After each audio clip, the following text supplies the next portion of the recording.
Magandang buhay sa inyong lahat mga idol. Tara, samahan niyo po muli akong magluto ng ulam for today's video. Hindi ko alam kung inabraw nga ba ito o pinakbet. Lutong Ilocano nga po pala ito na may halong Pangasinense. Tara at simulan na po natin lutuin. Naggisa na po pala ako dyan ng bawang sibuyas at kaunting luya. Isama na natin igisa yung kaunting bagoong. Last na nagluto ako ng ganito mga idol, pinakuluan ko lang yung mga sari-saring gulay tas naglagay ng bagoong, hindi ko na ginisa. Itry lang natin kung may pagkakaiba ng lasa. At kapag lumabas na yung aromatics, ilalagay na natin yung 3 pirasong kamatis na na-slice. Isabay na rin natin yung kamote at saka yung native na kalabasa. 3 tasa ng tubig mga idol para mapalambot natin yung kamote at saka yung kalabasa. At yung isang pampalasa natin mga idol, yung dried fish na hipon o tinatawag na chorus dito sa amin. At kapag medyo malambot na yung kamote, ilalagay na po natin yung ampalaya at saka yung talong. At yung panimpla natin na tomorigato ajinomoto ne.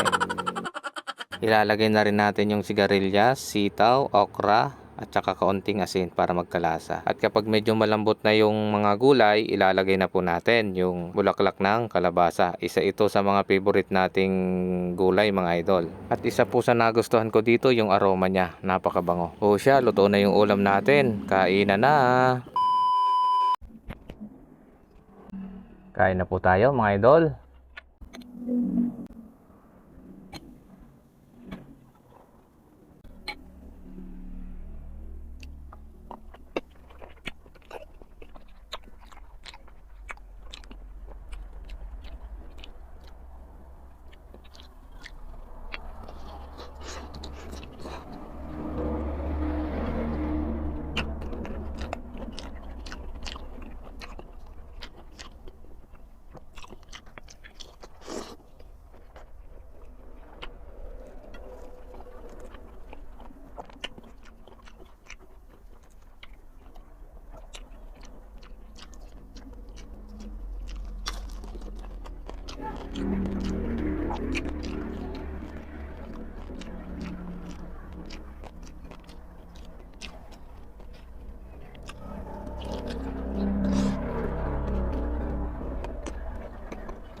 Sarap.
Panadong sabaw.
Excuse me. See you po ulit sa next vlog ko mga idol. God bless you all.